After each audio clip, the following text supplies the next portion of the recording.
Look, this none is not allowed, whoever has written it.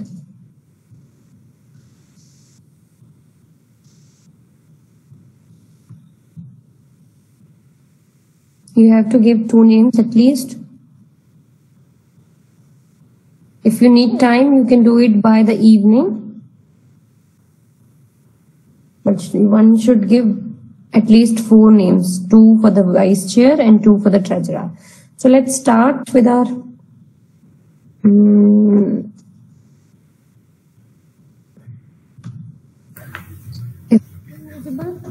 Hello madam. Madam कल जो previous class में होता ना मैडम, थोड़ी सी रिकैप कर देना मैडम प्लीज। उसको डिलीट कर देती हूँ मैं। Is the slide visible? Yes madam. Yes ma'am.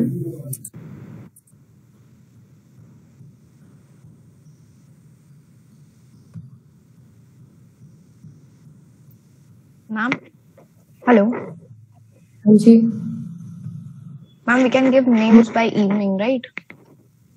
हाँ, इवनिंग तक आप दे दीजिए। ओके मैम कौन कौन से कितने स्टूडेंट होंगे टीजा के लिए? एक सीएसएस एक मैथमेटिक्स एंड कंप्यूटिंग से, एक कंप्यूटर। मुझे सुनाई नहीं दे रहा बच्चे, आप क्या बोल रहे हो?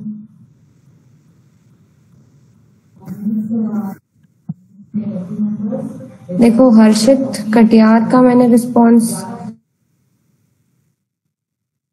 अभी आप लोग दोबारा रिस्पॉन्स दीजिएगा, मैं डिलीट कर रही हूँ सारे response. So you need to give response again, so just wait before giving any response.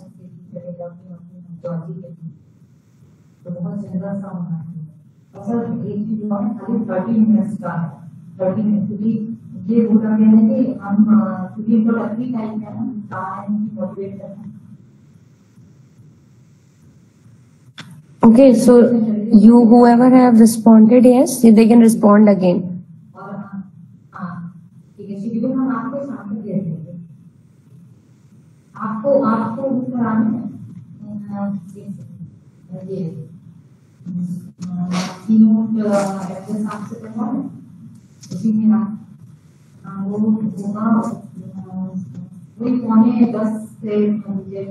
Okay, so let's start with our class now. So we discussed what is control statements, and in that we covered the iteration statement starting with the while loop, है ना? Bounded iteration क्या है, unbounded क्या है, iteration क्या है? So when we want to execute multiple statements for a number of times or till when a particular condition is satisfied, then we say those kind of statements as iteration statement. अब इसमें 2 तरह की iterations होती है, एक तो bounded होती है, एक अनबाउंडेड होती है। बाउंडेड का मतलब क्या है कि हमें पहले से पता है कि कितनी बार एग्जीक्यूट करना है स्टेटमेंट को, 10 बार करना है, 20 बार करना है, 100 बार करना है। अनबाउंडेड का मतलब क्या है कि हम जब तक कोई कंडीशन सेटिस्फाई होती रहती है तब तक वो स्टेटमेंट्स एग्जीक्यूट करती रहेंगी, ठीक है, unlimited times till the condition is satisfying. उसके बाद हमने देखा कि प्री टेस्ट क्या है, पोस्ट टेस्ट क्या है। तो जिस कंडीशन, अगर लूप, जो स्टेटमेंट्स हमें मल्टीपल टाइम्स एग्जीक्यूट करनी है उसे हम बोलते हैं लूप स्टेटमेंट्स। उन लूप स्टेटमेंट को एग्जीक्यूट करने से पहले किसी कंडीशन को अगर हम चेक करते हैं then that particular loop is known as pre test loop. और अगर हम पूरी एग्जीक्यूट एक बार करने के बाद कंडीशन को चेक करते हैं कि कंडीशन ट्रू है या नहीं, then we say it is a post test loop. तो प्री टेस्ट में कौन कौन से लूप आते हैं? फॉर और वाइल लूप। पोस्ट टेस्ट में कौन सा लूप आता है? Do while loop. Am I audible to all of you? Yes ma'am. Yes ma'am. Yes ma'am. Yes ma'am.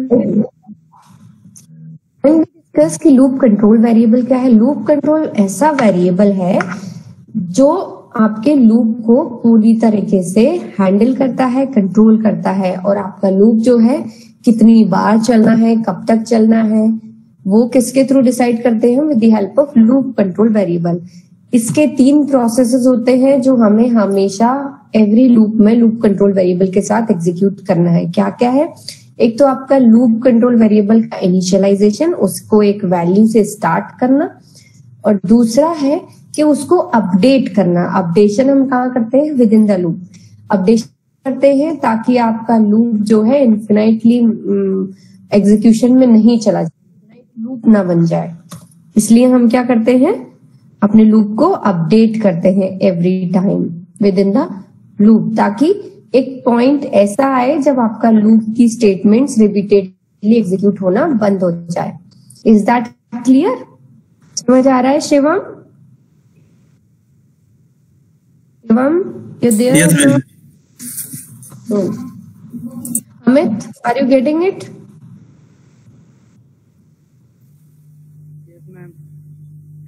ठीक है, बता देना मुझे जहां आपको समझ नहीं आए। उसके बाद हमने देखा कि वाइल लूप से हमने स्टार्ट किया। वाइल क्या है? एक प्री टेस्ट लूप है ना। इसके साथ भी हमें क्या क्या चाहिए? एक लूप कंट्रोल का पूरा स्ट्रक्चर वो यहाँ दिया गया है। स्मॉल लेटर्स में हम वाइल लिखते हैं, उसके बाद पेरेंथीसिस के अंदर जो भी कंडीशन हमें चेक करनी है वो स्पेसिफाई करते हैं, एंड उसके बाद जो भी स्टेटमेंट्स हैं आपकी वाइल लूप जो बार बार एग्जीक्यूट करानी है वो वाइल में स्पेसिफाई करते हैं। ठीक है, तो जिस वेरिएबल पे आपका कंडीशन बेस्ड है उसे हम बोलते हैं लूप कंट्रोल वेरिएबल, और इसके बाहर हमें लूप कंट्रोल वेरिएबल को इनिशियलाइज करना होता है वाइल से पहले।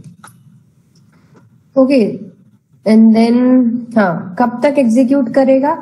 जब तक आपकी वैल्यू नॉन जीरो आ रही है एक्सप्रेशन की। जैसे ही वैल्यू जीरो आती है देन इट स्टॉप्स एग्जीक्यूटिंग। और क्या है वाइल लूप में? लूप कंट्रोल वेरिएबल होना चाहिए, वो हमने डिस्कस किया। वो कहाँ होगा उसका initialization? Outside the while loop. फिर टेक्स्ट एक्सप्रेशन में क्या होगा? टेक्स्ट एक्सप्रेशन में वाइल लूप चेक होगा कि जो वैल्यू है वो लूप कंट्रोल वेरिएबल की अभी भी सेटिस्फाई कर रही है या नहीं कर रही है। Okay, so initialization has to be done before the loop, and updating जो है उसकी विद इन द लूप होगी। So here we have an example. हमने देखा था कि यहाँ एक वेरिएबल है सी, वो है आपका लूप कंट्रोल वेरिएबल।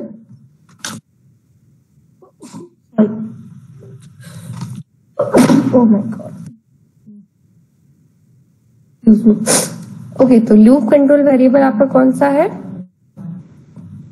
सी है। उसको हमने इनिशियलाइज किया आउटसाइड द वाइल लूप। उसके बाद वाइल में कंडीशन स्पेसिफाई की सी इज ग्रेटर देन जीरो। यहाँ कोई सेमीकोलन नहीं है। उसके बाद हमारे ब्रैकेट्स हैं, उसके अंदर जो हमको मल्टीपल स्टेटमेंट्स एग्जीक्यूट करानी है वो है, and then there is the updation statements which tells कि आपका लूप अपडेट होते होते एक ऐसे पॉइंट पे पहुंच जाएगा जब लूप एग्जीक्यूट होना बंद हो जाए। ठीक है, so that is your updation of the while statement, वो updation of the loop control variable. Is this the slide which we covered yesterday? क्या हमने ये कवर किया था last time? No ma'am. No, ma'am. तो मेरे ख्याल से यहाँ से हमारा कनेक्शन लॉस हो गया था, राइट? Yes ma'am. Yes. हाँ, तो अब क्या होता है, तो वाइल में कंडीशन है, जरूरी नहीं है कि सिर्फ सिंगल कंडीशन हम स्पेसिफाई कर सकते हैं, हम मल्टीपल कंडीशन स्पेसिफाई कर सकते हैं with the use of relational and logical operator कि i greater than 10 and j less than equal to 15, j greater than 10 and b less than 15, or c greater than 20. So if we consider this situation, अगर j की value 15 है and b की value let's say 16 है, c की value 10 है, तो will this condition result in true or false? बताओ क्या आउटपुट आएगा? ट्रू आएगा ma'am.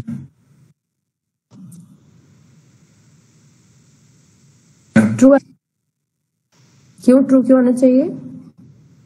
Ma'am b is less than 15, मगर b 16 है तो मैम ये फॉल्स हो गई, मगर और लगा हुआ है ना मैम, तो मैम वो ये वाली कंडीशन ट्रू हो गई है क्योंकि 10 इज लेस देन 20 और एंड लगा हुआ है, ये भी 15 है मैम, ट्रू है इसमें मैम, ट्रू। ठीक, वेरी गुड। और अगर आपका j की वैल्यू 9 है, b की वैल्यू 16 है और c की वैल्यू 10 है, तो क्या होगा?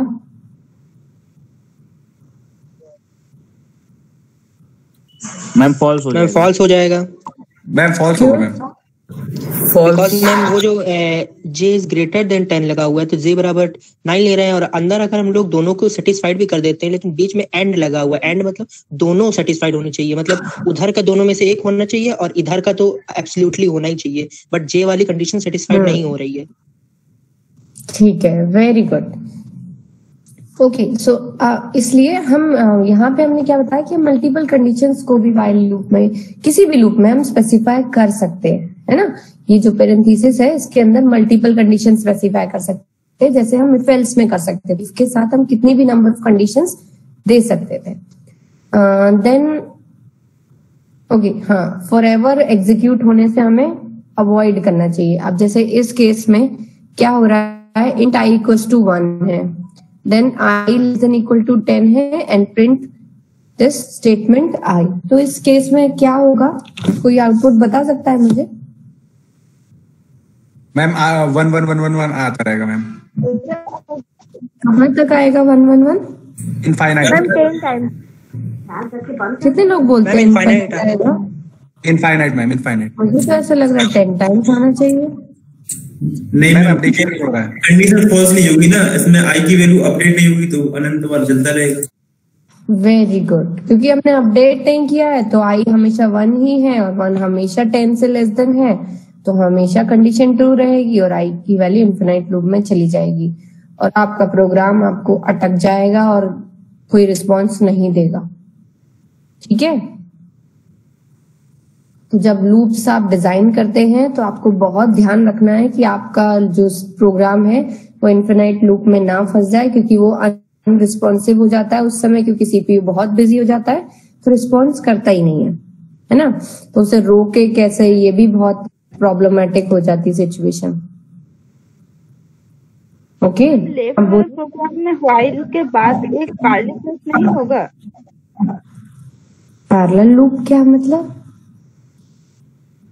लेफ्ट वाला जो प्रोग्राम है वो व्हाइल के बाद में कर्ली ब्रेस नहीं होगा?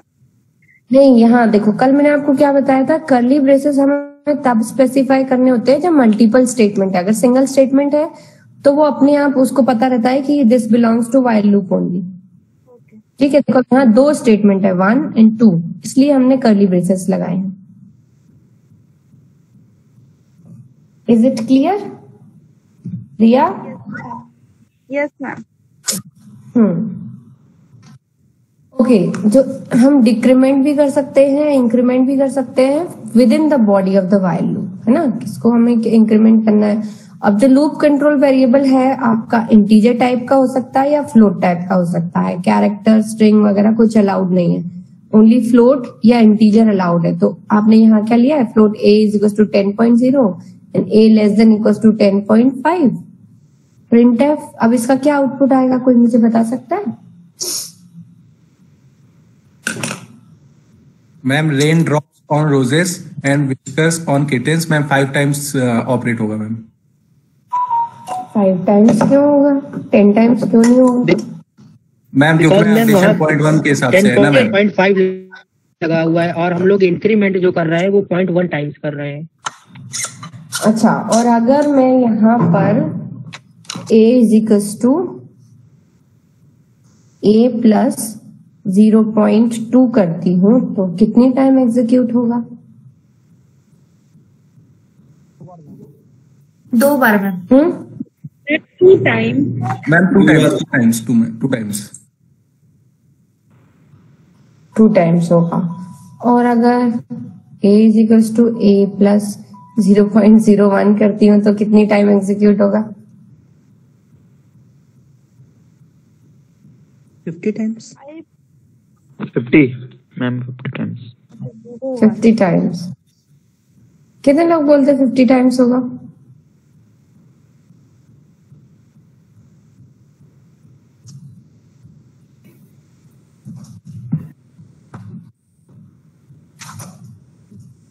बताओ शुभम, कितने टाइम एग्जीक्यूट होगा?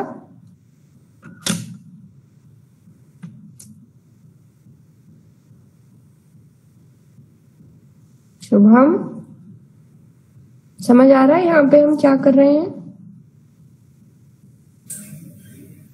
मैम 50 टाइम कैसे होगा ये? कौन एक्सप्लेन करेगा 50 टाइम्स कैसे होगा? Yes ma'am. मैम जो इंक्रीमेंट हम लोग कर रहे हैं वो 0.01 टाइम्स, और बट वहां पर 0.5 है, मतलब 0.5 मतलब 0.50। एक तो आपकी वॉइस में नॉइस आ रही है, कोई और एक्सप्लेन करो। चलो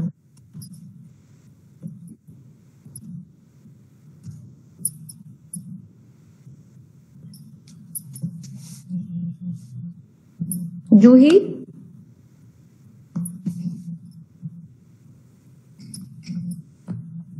जूही, आकांक्षा,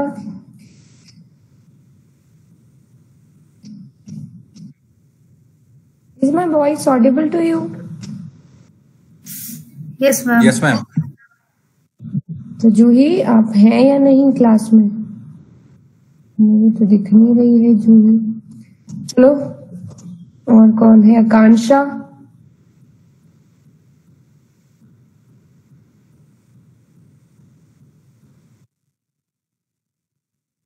स्मिता, समझ आ रहा है आपको?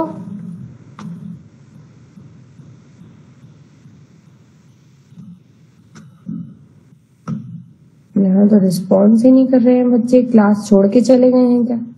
अमित,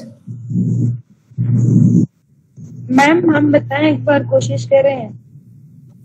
कर रहे हैं, मुझे एक्सप्लेन करो कि 50 टाइम्स कैसे होगा ये। मैम हमने इनिशियल पॉइंट जो लिया हुआ है ए का वो 10.0 लिया है और हमें मैक्सिमम जाना है 10.5 तक। विथ इंटरवल जो हमने दिया है 0.02 का दिया है। 50 टाइम के बाद नहीं, जब हम 0.01 होगा, ये दिया है हाँ 0.01 दिया है हमने। और जब 51 टाइम जब हम इसको रिपीट करने जाएंगे ना तो वो वैल्यू हमारी 10.5 से एक्सीड कर जाएगी। तो वाइल वहीं पे वो कंडीशन सेटिस्फाइड नहीं हो पाएगी। नहीं तो ये कितनी टाइम्स चलेगा 0.01? Ma'am 50 times. 50 टाइम्स चलेगा पक्का? Ma'am 51 times. 51 टाइम्स चलेगा? एक ही वैल्यू कहाँ पे आके रुक जाएगी? अगर हम यहाँ पे बाहर प्रिंट ए करते हैं तो क्या वैल्यू आएगी? मैम 10.5।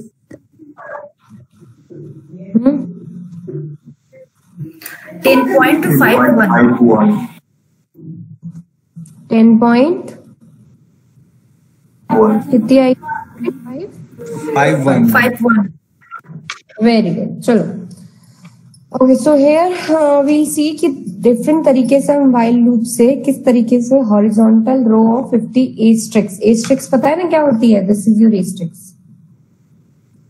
हॉरिजॉन्टल रो ऑफ में कौन है ये? इतनी लेट ज्वाइन कर रहा है नेमो। देखो तो ये कैसे हम एक हॉरिजॉन्टल रो ऑफ 50 एस्ट्रिक्स को प्रिंट कर सकते हैं। तो पहला हमारे पास तरीका है कि हमने एक वेरिएबल लिया, 0 से स्टार्ट किया, फिर लेस देन 50 स्टार प्रिंट किया, फिर प्लस प्लस कर दिया। इजी है ये, समझ आ रहा है? Yes ma'am. Yes ma'am. दूसरा तरीका क्या है? हमने वेरिएबल को 1 से स्टार्ट किया, लेस देन इक्वल टू कर दे। तो यहाँ लेस देन है, यहाँ लेस देन इक्वल टू है, अभी भी सेम चीज प्रिंट होगी। थर्ड इज उल्टा स्टार्ट किया,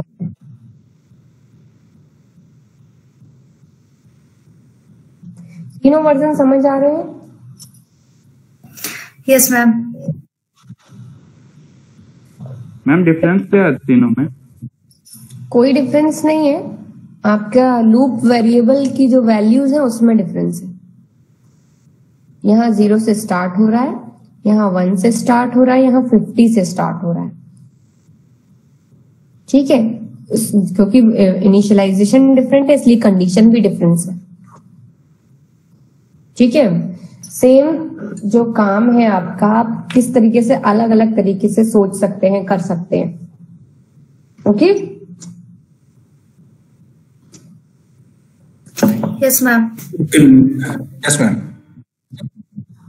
ठीक है, अब इन्फिनाइट लूप हम ऑलरेडी देख चुके हैं कि कैसे होता है। Let's see one more time. यहाँ पे क्या हो रहा है, देखो एग्जाम्पल दिए हैं इन्फिनाइट लूप्स के। इन्फिनाइट लूप कहाँ आ रहा है? इस पूरे प्रोग्राम में आपको कोई एरर दिख रही है? Anybody tell me any problem in this particular code? while के कंडीशन के बाद सेमीकोलन, while के साथ सेमीकोलन है मैम। सबकी आंखें तेज है, वेरी गुड। सबको दिख रहा है कि नहीं दिख रहा है? 2-4 लोग बोल रहे हैं पता चला और बाकियों को नहीं दिख रहा है, ऐसा दिख रहा है। while के बाद नहीं होना चाहिए। हाँ, ये गलत है ना, क्योंकि आपका यहाँ सेमीकोलन लगाया मतलब व्हाइल लूप यहीं खत्म हो रहा है, तो ये इन्फिनाइट लूप में आपका चला जाएगा। ठीक है, फिर लोग बोलेंगे कि मैम एरर आ रहा है, प्रिंट नहीं आ रहा है, कुछ भी नहीं आ रहा है, ब्लैंक हो गया है, लगा रिस्पॉन्स नहीं कर रहा है, तो this has to be avoided. ठीक है, समझ आया? Yes ma'am. ओके, नेक्स्ट अब यहाँ पे क्या हो रहा है?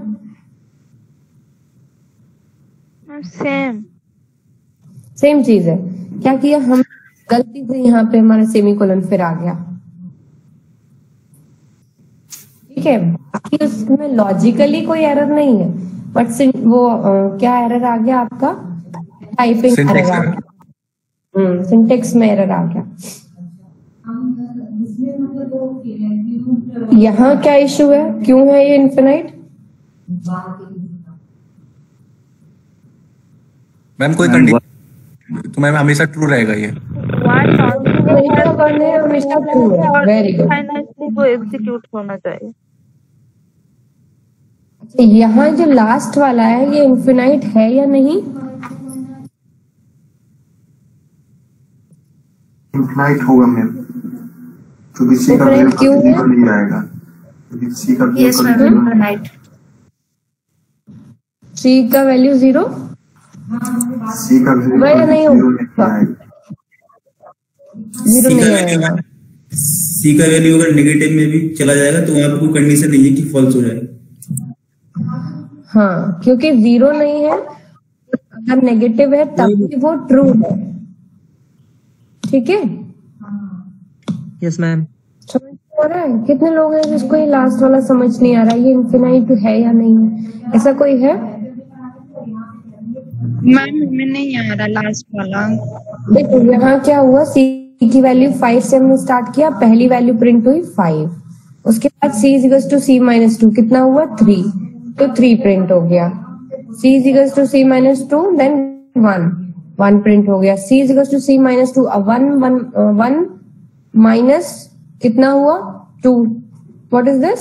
-1, तो -1 प्रिंट हो गया, फिर -3 and it will go on, क्योंकि इंटीजर की रेंज जितनी माइनस तक होगी वो प्रिंट करता रहेगा, इसलिए इन्फिनाइट लूप हो गया।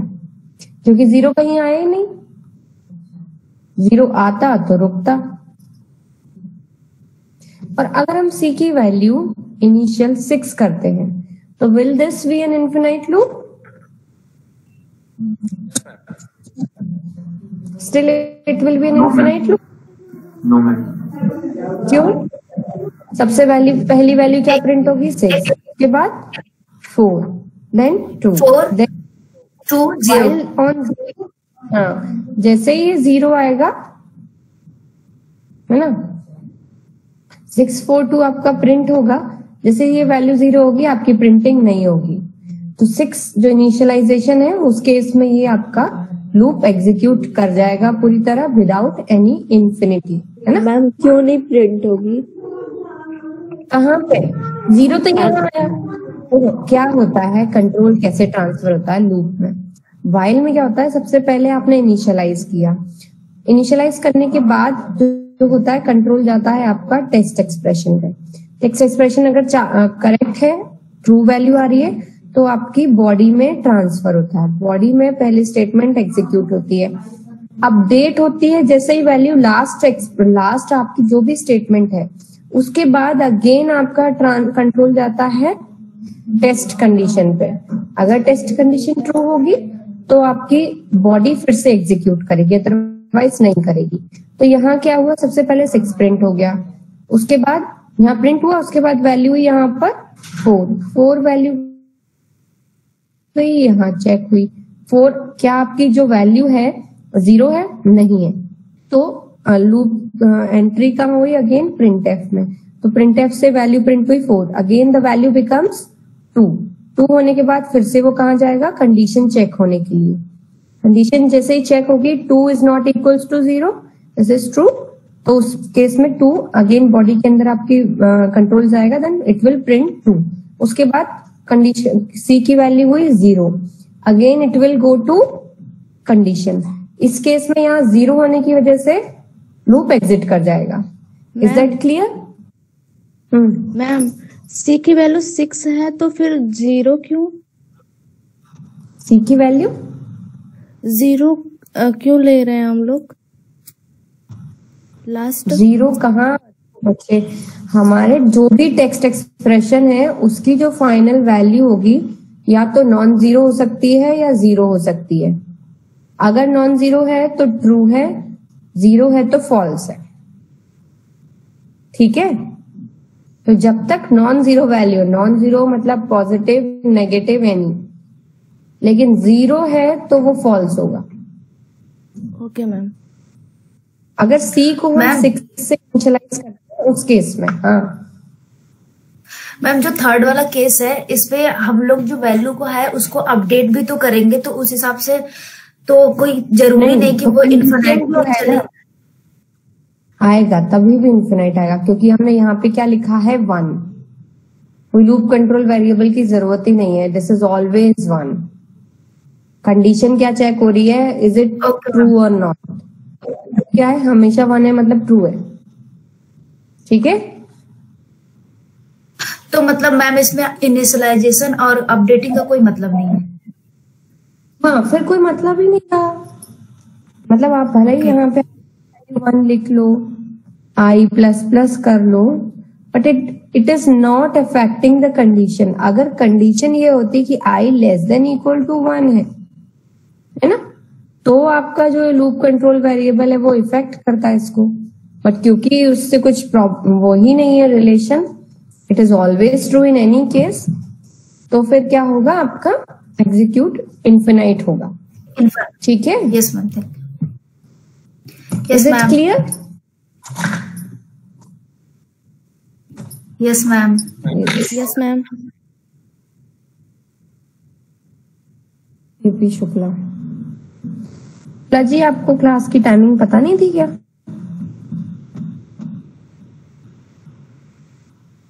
या कोई और इम्पोर्टेंट क्लास थी जो आप अटेंड कर रहे थे?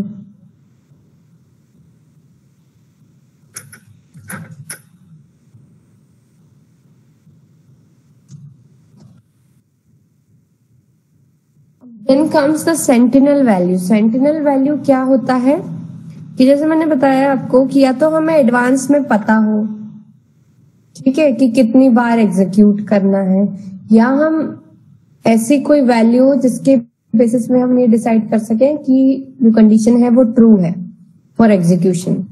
तो अगर हम ऐसी कोई वैल्यू कि कितनी बार एग्जीक्यूट करवाना चाहते हैं, या आपका रिस्पॉन्स यस है या नो है, या एक पर्टिकुलर नंबर है, अगर वो नंबर आप बार बार सेम डाल रहे हैं तो एग्जीक्यूट करता रहेगा। तो इस तरह की वैल्यू जो हम यूजर से पूछते हैं फॉर एग्जीक्यूटिंग कि आपको कितनी बार आपका जो लूप है एग्जीक्यूट करना है, when asking from the user की हाउ मेनी टाइम्स, ये हमने लिखा कि print f how many times you want to display a string, है ना, ये लिख दिया हमने। और उसके बाद स्कैनफ लिया, एक इंटीजर आई यहां डिक्लेयर किया, and %d comma address of I. Okay, मतलब यहां जो हो रहा है, जो इनिशियलाइजेशन हम लूप कंट्रोल वेरिएबल का है, it is through the user. अगर हम यूजर से इनपुट करके इनिशियलाइज करवा रहे हैं इंस्टेड ऑफ इनिशियलाइजिंग आवरसेल्फ, है ना, कि इनिशियलाइज हमने यहां से कर दिया या वो कर दिया, या लिमिट आपकी यूजर बता रहा है, देन वी से कि जो वैल्यू यूजर देता है उसको हम बोलते हैं सेंटिनल वैल्यू, कि वो वैल्यू डिफाइन करती है कि कब तक आपका लूप चलेगा. This is a special value which is known as sentinel value. So here we have an example. क्या हमने यहाँ पे किया है, 4 वेरिएबल डिसाइड किए, n, a, c and s equals to 0, और फिर एक एवरेज डिक्लेयर किया as a floating type. User से पूछा है कि कितने, how many numbers you want to print और how many numbers are there for which you want to take the average. वो कौन दे रहा है इनपुट, यूजर. ओके, तो यहाँ हमने क्या किया, यूजर से पूछा है ना, कि कितनी नंबर्स का आपको एवरेज चाहिए.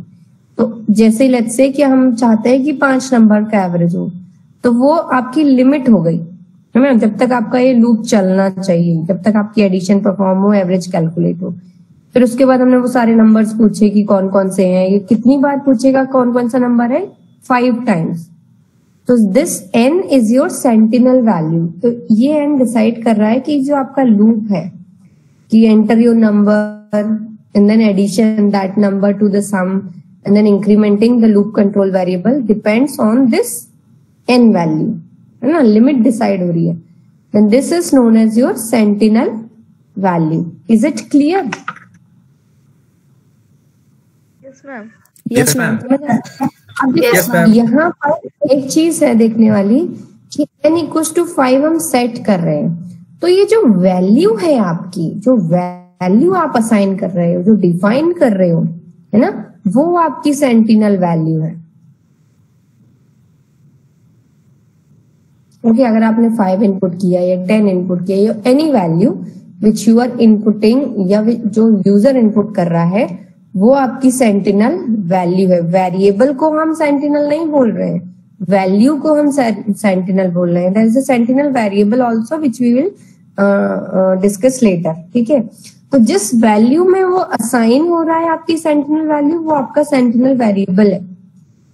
ठीक है, जिसको हम बाद में डिस्कस करेंगे. बट जो वैल्यू इनपुट दे रहे हैं हम, जैसे यहां देखेंगे, यहां पे हमने क्या किया, अगेन एवरेज कैलकुलेट करना है हमें. 0 से हमने इनिशियलाइज किया ए और एस. कैरेक्टर में हमने क्या लिया, आंसर इज यस और नो में. वाइल जब तक आंसर आपका y है, स्मॉल y है या कैपिटल Y है, तब तक हम क्या करेंगे, नंबर इनपुट कराते जाएंगे. ठीक है, फिर उसके बाद जब तक ये आपका लूप चलता रहेगा, जब तक आप नो नहीं कर देते. अगर आपकी वैल्यू नो आ जाती है, मतलब अदर देन y या कैपिटल Y आ जाती है, in that case it will stop the loop and calculate the final average and print the average. ठीक है, जैसे आपने पहला नंबर ऐड किया, आपने इनिशियली आपकी वैल्यू थी y, तो ये पहला बार में ट्रू हो गया, तो it will definitely ask you this thing. तो आपने नंबर एंटर कर दिया 5. ठीक है, उसके बाद उसने s में ऐड कर दिया एंड देन इंक्रीमेंट कर दिया n को, फ्रॉम 0 इट विल बिकम 1. उसके बाद आपने यहाँ गया, ये फिर आपसे पूछेगा will you add more numbers. तो अगर आपने यस दिया, ठीक है, तो आपसे दोबारा ये आपका यहाँ जाके चेक करेगा इस वैल्यू को कि जो इनपुट की है वैल्यू आंसर की, वो y है या नहीं है. अगर y है तो आपकी स्टेटमेंट दोबारा एग्जीक्यूट करेगी. लेकिन अगर आपने यहाँ पर n दे दिया, मतलब नो दे दिया, नो के केस में ये अगेन आंसर, ये लास्ट स्टेटमेंट है, यहाँ से वापस जाएगा. आंसर में क्या आपने डाल दिया है, no. So this is not equal to capital Y और स्मॉल y. तो in this case the loop will not execute further. उसका एवरेज कैलकुलेट करेगा जितना भी आपका नंबर है और वो आपको दे देगा. मैम एक बार क्लियर? मेरे एक बार दोबारा से समझा दीजिए. ठीक, बता रही हूँ. देखो यहाँ पे हमने क्या किया, इनिशियली ये आंसर जो है आपका लूप कंट्रोल वेरिएबल है. ठीक है, यहाँ पे इसका इनिशियलाइजेशन हो रहा है, यहाँ पे कंडीशन चेक हो रही है, यहाँ पे जो है ये 2 स्टेटमेंट्स के थ्रू हम इसका अपडेशन कर रहे हैं. ठीक है, इस केस में हमने एक लिमिट डिसाइड कर ली, मतलब बाउंडेड है. इस केस में ये अनबाउंडेड है. ओके, अनबाउंडेड कैसे है कि सबसे पहले तो हमने इनिशियलाइज करा उसको, तो यहाँ कंडीशन चेक होगी, y है ट्रू हो गया, देन वी विल एंटर, क्योंकि ये फर्स्ट वाला ही चेक हो जाएगा। अगर ये स्मॉल y दिया है तो आगे में फर्दर चेक नहीं करना है क्योंकि और साइन है। तो printf enter the number, you entered a number let's से 2 एंड देन scanf में क्या आया, अभी आंसर की वैल्यू है आपकी y, है ना। आपने इनपुट कराया 2 नंबर और सम इनिशियली क्या है 0 है, तो 0 + 2 हो गया, है ना। s plus equal to a का मतलब क्या है, s equal to h + a। ये समझ में आ रहा है इसका कंपाउंड स्टेटमेंट का मतलब, this is s equal to h + a, ठीक है। Yes ma'am. हाँ, यस मैम। s की वैल्यू क्या हो गई 2 हो गई, s 0 + 2 दिस इज 2 हो गई। उसके बाद n की वैल्यू इंक्रीमेंट हुई, n की वैल्यू क्या थी इनिशियली 0, मतलब अब हमारे पास एक नंबर है ना। उसके बाद अभी आपसे पूछेगा will you add more numbers, तो लेट्स से आपने इनपुट किया y, तो आंसर इज अगेन y, है ना। y हो गया नेक्स्ट टाइम भी, मतलब ट्रू, हाँ हम और नंबर इनपुट करना चाहते हैं। ये जैसे ही y हुआ, ये लास्ट स्टेटमेंट था, यहाँ के बाद आपका कंडीशन कहाँ चेक होने जाएगा, यहाँ पे क्या आंसर y है या कैपिटल Y है, यस इट इज ट्रू। तो उसके बाद क्या होगा, it will come to the body of loop. Body of loop में पहला स्टेटमेंट अगेन क्या आएगा, enter the number and you will again enter some other number let's say 5, ठीक है। फिर वो नंबर किस में ऐड हो जाएगा, s में। s की वैल्यू अब क्या हो गई 7, ठीक है। n की वैल्यू हो गई 2, ठीक है। मतलब हमारे पास 2 नंबर्स है और सम हमारा 7 हो चुका है। थर्ड नंबर लेट्स से अगेन आपने y दिया and you gave a number 3, यहाँ पे चेक हुआ नंबर आपने 3 इनपुट कराया, s की वैल्यू क्या हो गई 10, ठीक है। n की वैल्यू हो गई 3, okay. Now again it will ask you will you add more number, again आपने y दिया and this time you add again a new number 2। Now the s value has increase to 12, n has increase to 4, है ना। Now again it will ask you yes or no, this time answer is set to no। अगर आपने enter कर दिया no की बस मुझे 4 ही number का एवरेज चाहिए, नो करने पर यहाँ पे क्या हुआ, ये कंडीशन फॉल्स हो गई, है ना। तो ये कंडीशन फॉल्स हो गई यहाँ पे, तो इस केस में अब क्या होगा, लूप एग्जिट करके नेक्स्ट स्टेटमेंट जो है वो एग्जीक्यूट करेगा। तो यहाँ पे एवरेज कैलकुलेट होगा। एवरेज क्या कैलकुलेट होगा कि आपका जो भी फ्लोट में पहले कन्वर्ट कर लेगा ये 12.0 को, एंड देन n की वैल्यू आपकी 4 है, so it will give you 3.0 as an answer. Is that clear? Yes ma'am. Yes ma'am. Yes ma'am.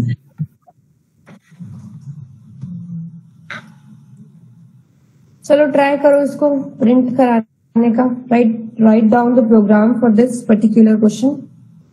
आपको एक टेबल प्रिंट करानी है 1 to 10 with their squares cube, तो जिसका आंसर जो है इस फॉर्म में आना चाहिए। ये नंबर है और इसका कॉरेस्पॉन्डिंग स्क्वायर ये है, क्यूब ये है।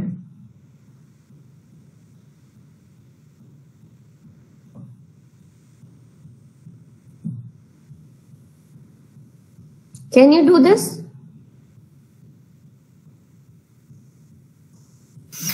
यस मैम, ट्राई कर सकते हैं। Yes ma'am. ये अच्छा, ये इनके बीच में बहुत स्पेसेस हैं, ये कैसे ऐड करोगे? Ma'am black slash T. और कुछ हमने और भी कुछ पढ़ा है। स्पेसेस हमने कैसे ऐड किए हैं फॉर्मेट स्पेसिफायर्स के थ्रू? #t। #t नहीं, परसेंटेज। लेट्स से कि आपको मैक्सिमम स्पेस कितना चाहिए, यहाँ पे 6 कॉलम्स है, तो और हम यहाँ पे सिंगल इंटीजर ही प्रिंट करा रहे हैं, तो %6d, %6d, percentage let's say cube है, तो 4 मार्क्स नंबर्स हैं सबसे ज्यादा, तो यहाँ पे 4d कर दिया, है ना। Yes ma'am. और यहाँ पे /t डाल दिया ताकि इनके बीच में एक स्पेसेस आ जाए, चलो करो प्रिंट, कैसे करोगे? I want to see some outputs.